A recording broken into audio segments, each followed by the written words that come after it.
আসসালামু আলাইকুম এভরিওয়ান। আমি মোহাম্মদ আল্লাজি রাফিন। আমি বর্তমানে জাহাঙ্গীরনগর বিশ্ববিদ্যালয়ের একজন ছাত্র।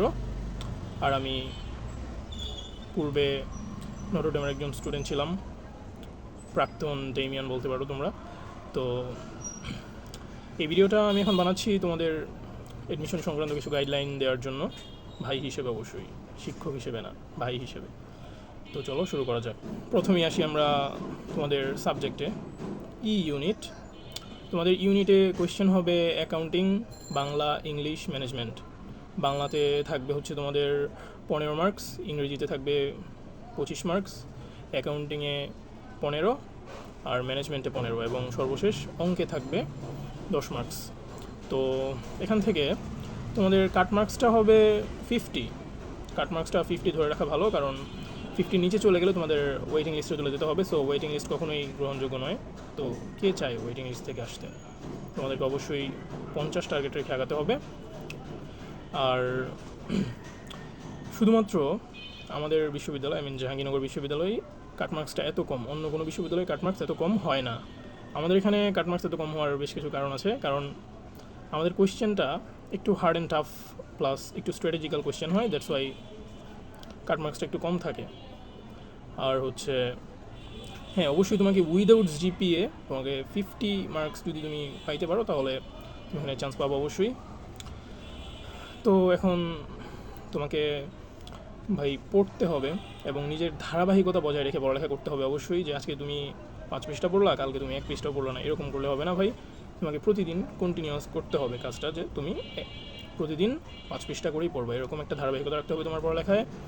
আর হচ্ছে মুখস্থ করতে হবে বেশ কিছু জিনিস। তো আমরা এতদিন সৃজনশীলতার মধ্যে দিয়ে আসছি, তো সৃজনশীল লিখে লিখে আসছি, দ্যাটস ওয়াই মুখস্থ নির্ভরতা আমরা এতদিন ছিলাম না, মুখস্থ নির্ভর ছিলাম না, দ্যাটস ওয়াই আমাদের একটু সমস্যা হবে, কিন্তু আমরা অবশ্যই পারবো, কারণ মানুষ সৃষ্টির সেরা জীব। তো মুখস্থ করার জন্য, জিনিসগুলো মনে রাখার জন্য মেমোরাইজিং পার্টগুলোকে আমাদের প্রচুর পরিমাণে লিখতে হবে। আর আমরা ড্রিমার্স অফ জাভিয়ানের সম্পূর্ণ টিম তোমাদের পাশে রয়েছি। তোমরা যদি কোনো কিছু বুঝতে অসুবিধা হয়, বা যদি তোমার বুঝতে সমস্যা হয়, মুখস্থ করতে সমস্যা হচ্ছে, বা তুমি কোনো কিছু মনে রাখতে পারছো না, এই জন্য তো আমরা আছি। তোমাদেরকে বিভিন্ন ধরনের স্টাডি ট্রিক্স দেওয়া হবে, যেই ট্রিক্সগুলো অবলম্বন করলে তুমি অন্তত জিনিসটাকে মনে রাখতে পারবা।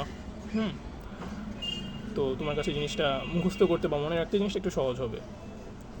আচ্ছা, এরপর ভাই লিখতে হবে তোমাকে। তুমি 10 বার পড়ে যেটা মনে রাখতে পারবা, এটা একবার লিখলে একটু বেশি এফেক্টিভ হবে তোমার জন্য মনে রাখতে। আর ভাই আমি তোমাকে বলবো না এটা এডমিশন টাইম, তাই তোমাকে এলিয়েনের মতো পড়তে হবে, এলিয়েনের মতো পড়া যাবে না ভাই। পড়তে হবে ভাই স্মার্টলি, এবং টাইম ম্যানেজমেন্ট করতে হবে খুবই স্মার্টলি। কারণ তুমি সব কিছু পারলা আর পরীক্ষায় গিয়ে তুমি টাইম ম্যানেজমেন্ট করতে পারলা না, তাহলে ভাই তুমি সম্পূর্ণ ব্যর্থ হয়ে যাবা। তাই তোমাকে টাইম ম্যানেজমেন্টটাও করতে হবে ঠিক মতো, এবং স্মার্টলি পড়ালেখা করতে হবে। স্মার্টলি পড়ালেখা বলতে কী বোঝানো হচ্ছে, যে তুমি কি পড়বা সেটা থেকে বেশি গুরুত্বপূর্ণ হবে তুমি কি বাদ দিয়ে পড়বা। তো এডমিশন সময়টা এরকম যে আমি কতটুকু পড়বো, আমি কি কি পড়বো, তার থেকে বেশি গুরুত্বপূর্ণ আমি কি কি বাদ দিব।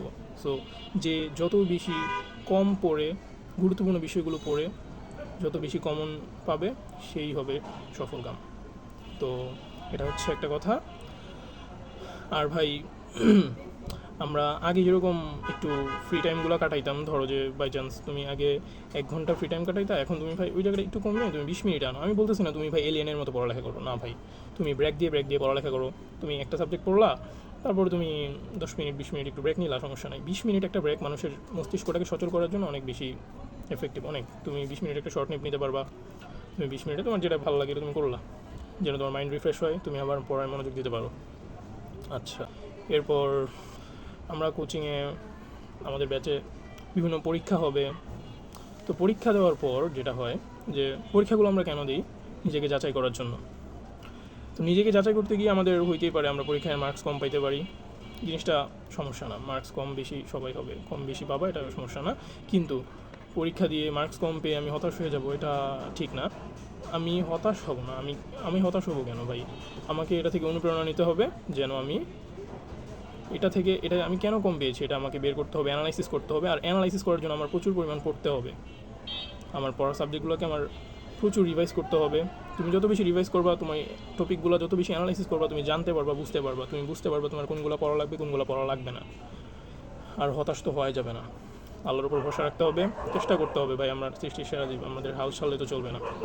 আর ভাই ওই যে ব্যবসায়ের ভাষায় যেটা, রিস্ক যত বেশি প্রিমিয়াম তত বেশি। তো ভাই তুমি পড়ালেখার ক্ষেত্রে এফোর্ট এবং রিস্ক যত বেশি কষ্ট করে, যত বেশি স্মার্টলি, যত বেশি এফোর্ট দিয়ে তুমি পড়ালেখা করবা, তোমার অ্যাডমিশনে তোমার মেরিটটা তত বেশি সামনের দিকে থাকবে। তোমার মেরিট যত বেশি সামনে থাকবে, তুমি তত বেশি ভালো সাবজেক্ট পেতে পারবা, তুমি তোমার স্বপ্নের সাবজেক্টটা পেতে পারবা। আর কোচিংয়ের পরীক্ষাটা আমরা দিব শুধু নিজেকে যাচাই করার জন্য, ভালো করে পড়ে অবশ্যই অ্যানালাইসিস করে। কিন্তু হতাশ হওয়া যাবে না, ধারাবাহিকতা বজায় রাখতে হবে। আর মনে রাখার জন্য প্রচুর লিখতে হবে। এবং আর এরপরে যদি না হয় তাহলে তো আমরা আমাদের পুরো টিম আছি তোমাদেরকে কিছু স্টাডি ট্রিক্স দেওয়ার জন্য।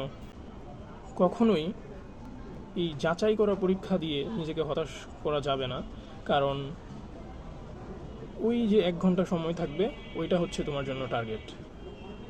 যে আমি এখান থেকে নিজেকে যাচাই করে আমি ওই 1 ঘন্টা সময় পরীক্ষা দিয়ে নিজের ভাগ্য পরিবর্তন করব এবং নিজেকে প্রমাণ করতে পারবো। আমি নিজেকে প্রমাণ করতে পারবো, তাই আমি নিজেকে যাচাই করব। সো এই পরীক্ষায় ভেঙে গেলে হবে না। তুমি এখানে কম নাম্বার পাবা, পাইতেই পারো, স্বাভাবিক ভাই, কিন্তু এডমিশন টেস্টে গিয়ে যেন তুমি তোমার সর্বোচ্চ নাম্বারটা ক্র্যাক করতে পারো, সেটার চেষ্টা করতে হবে। এবং ভাই এর জন্য তোমাকে এফোর্ট, রিস্ক প্রচুর পরিমাণ নিতে হবে ভাই। রিস্ক বলতে আমি এফোর্ট প্রচুর করতে হবে, লিখতে হবে, কিন্তু স্মার্টলি, অবশ্যই স্মার্টলি ওয়েতে। আর পরীক্ষায় ভাই টাইম ম্যানেজমেন্টটা সবচেয়ে বেশি গুরুত্বপূর্ণ। তুমি সব পারলা কিন্তু টাইম ম্যানেজমেন্ট করতে পারলা না, তাহলে ভাই তুমি ব্যর্থ হয়ে যাবা। আর ভাই প্রচুর অ্যানালাইসিস করে পড়তে হবে। তুমি অ্যানালাইসিস যত করবা, তুমি বুঝতে পারবা তোমার কোনগুলো ইম্পর্টেন্ট আর কোনগুলো ইম্পর্টেন্ট না। আর ভাই নিজের ভাগ্যে বিশ্বাস রাখতে হবে, সৃষ্টিকর্তার ইবাদত করতে হবে, চেষ্টা করতে হবে ভাই। আমরা সৃষ্টির সেরা জীব, আমরা চেষ্টা ছাড়া তো কোনো কিছু করতে পারবো না। আমাদের চেষ্টার উপর আল্লাহ ফল দান করবেন। ভাই তুমি যদি চেষ্টা না করে বসে থাকো তাহলে তো হবে না ভাই। ছোট বাচ্চা যখন যদি কান্না না করে, তাহলে বাচ্চার মা তাকে খাবার দেয় না, তাহলে ভাই তুমি কিভাবে মনে করো যে তুমি চেষ্টা না করে তুমি ফল পেয়ে যাবা? তো ভাই চেষ্টা আমাদের করতে হবে, হাল ছাড়া যাবে না। আর মনে রাখতে হবে, faith doesn't makes any mistakes. আর তুমি যত বেশি প্র্যাকটিস করবা, তুমি নিজেকে তত বেশি শার্প করতে পারবা ভাই। Practice makes a man perfect. হ্যাঁ, এই হচ্ছে কথা। আর বেশি কথা বলবো না। আর হচ্ছে যে ম্যানেজমেন্ট সাবজেক্টটা অত বেশি কঠিনও না, অত বেশি মানে ঘাবড়ে যাওয়ার কিছু নেই। পড়বা, অ্যানালাইসিস করবা, লিখবা, আর আমরা তো আছি তোমাকে। তোমার যেখানে যেখানে সমস্যা, যে কোনো সমস্যা ভাইয়াকে কল করবা, টেক্সট দিবা বা নক দিবা, কোনো সমস্যা নাই, আমরা তোমাদের পাশে আছি। আর আমরা তোমাদের স্টাডি ম্যাটেরিয়ালগুলো দিব, ঠিকঠাকভাবে পড়বা, ধারাবাহিকতা বজায় রাখবা অবশ্যই। আর একটু ভাই অবসর সময়টা কম কাটিয়ে একটু পড়ার মধ্যে কাটালে বেশি ভালো হয়। অবসর সময় কাটাও, তুমি বেশি কাটানোর দরকার নাই। যতটুকু সময়ে তুমি নিজের মাইন্ডটা রিফ্রেশ করতে পারবা ততটুকু সময় দাও, এর থেকে বেশি সময় এখন দিও না ভাই। কারণ বুঝতেই পারছো সামনে তোমার অনেক বড় যুদ্ধ, অনেক অনেক পরীক্ষার্থী একটা সিটের পেছনে ছুটে, ওই সিটটা তোমাকে দখল করতে হবে। তো ভাই ভালোভাবে পড়ালেখা করো, নিজের বাবা মার মুখে হাসি ফোটাও। তুমি পাবলিকে চান্সটা পাওয়ার পরে যখন তোমার বাবার মুখে ওই সুখের হাসিটা আসবে, ওই সুখের চোখের জলটা আসবে, তখন তোমার কাছে নিজের কাছেই ভালো লাগবে। যখন তোমার বাবা মা বলতে পারবে যে আমার ছেলে তো এখানে পড়ে, এটা তোমার বাবা মা বলে যতটা বেশি খুশি হবে, তুমি তোমার সামনে যখন বলবে তখন তুমি সেটা শুনে তুমি তার চেয়ে বেশি খুশি হবে ভাই। তো ভাই অবশ্যই ভালো করে পড়ালেখা করো। আর আমরা তো আছি তোমার সাথে। আমরা ড্রিমার্স অফ জাবিয়ানের পুরো টিম জাহাঙ্গীরনগর বিশ্ববিদ্যালয়ের, আর আমরা তোমাদের সাথেই আছি তোমাদের এডমিশনের জার্নিটাকে আরও বেশি সহজ এবং মসৃণ করার জন্য। তো টেনশন করার কিছু নেই, তোমার কাজ তুমি করবা, পড়ালেখা করবা, ভাগ্যে বিশ্বাস করবা, চেষ্টা চালিয়ে যাবা, স্রষ্টার ইবাদত করবা, হাল ছাড়বা না, হতাশ হবা না, ধারাবাহিকতা বজায় রাখবা, ফলাফল আল্লাহ দিবেন ইনশাআল্লাহ, ভালো কিছু হবে। ঠিক আছে, ওকে। আসসালামু আলাইকুম।